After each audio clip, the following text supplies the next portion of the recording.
Good evening, everyone. I'm Laura Ingraham. This is the Ingraham Angle, and thank you, as always, for joining us. Trump zooms Davos. That's the focus of tonight's angle. The Bond villain behind the elite's annual gathering in Davos is obviously nervous. Klaus Schwab kicked off the annual confab by trying to reassure attendees that they still run the show. The world faces critical challenges: extreme weather events, misinformation and disinformation, increasing divisions within societies, within countries. The future is shaped by us, and particularly shaped by us here in this room. Shaped by us in the room. Warnings of disinformation. Can't make this up. This is the epitome of uninformed arrogance. But he's just another globalist mastodon on the verge of extinction. But still, let's compare the response to Trump at the World Economic Forum in his first term to how he was received today. It was quite something to behold. Of course, I'm aware that your strong leadership is open to misconceptions and biased interpretations. Therefore, it is so essential for us in the room to listen directly to you. The importance of American leadership and your personal leadership is fundamental and paramount.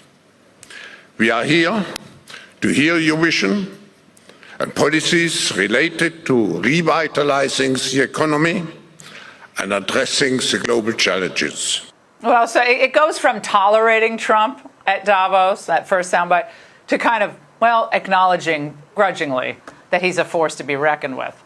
It's quite the change in tone. But this morning, Trump treated his Davos appearance kind of like a Zoom call with a message to clueless Klaus. I'm pleased to report that America is also a free nation once again.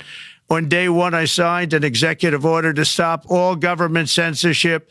No longer will our government label the speech of our own citizens as misinformation or disinformation, which are the favorite words of censors and those who wish to stop the free exchange of ideas and, frankly, progress.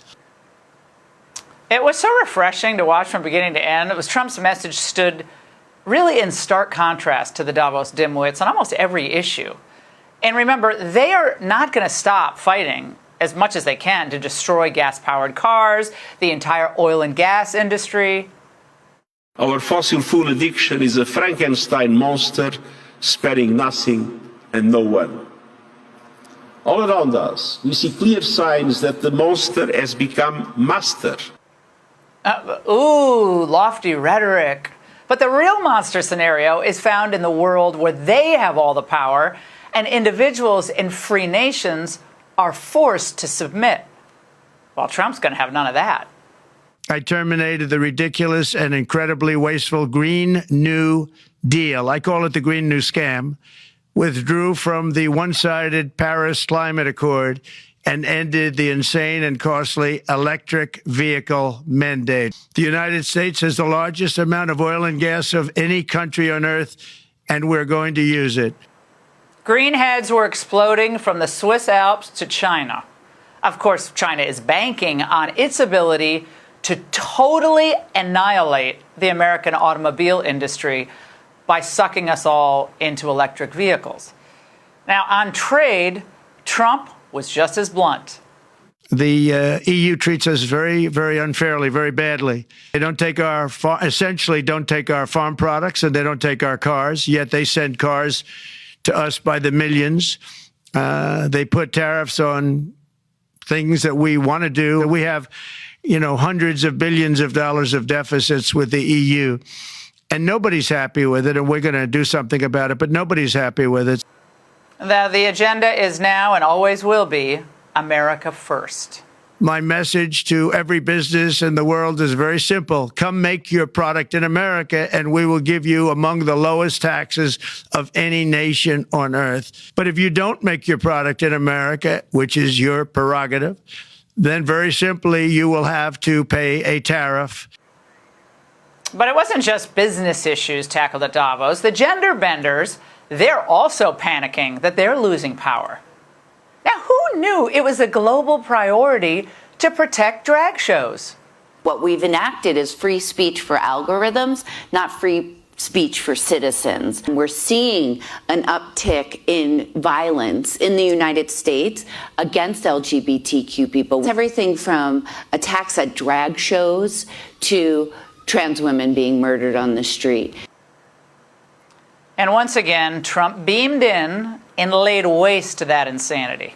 My administration has taken action to abolish all discriminatory diversity, equity, and inclusion nonsense. America will once again become a merit-based country.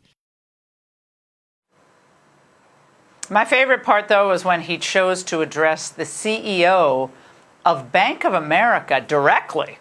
Now, remember, the bank had shared account holders' information after January 6th and then flat out denied that other conservative businesses' access to their services was even happening. They thought, oh, no, everybody's getting access. And I don't know if the regulators mandated that because of Biden or what, but you and Jamie and everybody, I hope you're going to open your banks to conservatives because what you're doing is wrong. Of course, Bank of America claims nothing nefarious ever happened. But the fact is, the globalist titans of industry and politics and media, they gather at Davos, and they're never going to be comfortable with what Trump represents. They might put on a good act, but never will they accept it. An America that is unapologetic, an America that is bold, an America that's sometimes brash, they don't want that, but too bad. Because Trump has all the momentum. He returned from the political grave to win the presidency, and he is inspiring not just our own citizens, but those seeking a better life across the globe. Now, over the weekend, I had the chance to chat with Italian President Giorgia Meloni and watch the buzz around Argentina's former president, Javier Milei. I met populist politicians from Sweden, from Poland, and the Czech Republic. All of them are thrilled about our new American president. So 8 years ago, Trump was a speed bump on the way to global control. Today, he's the prophet of pragmatism. We all felt more connected than ever. We all feel more connected than ever, thanks in large part also to social media. Think about it. What on earth would we do without Elon Musk and X? Why do you think the Davos bigwigs are so keen on censorship?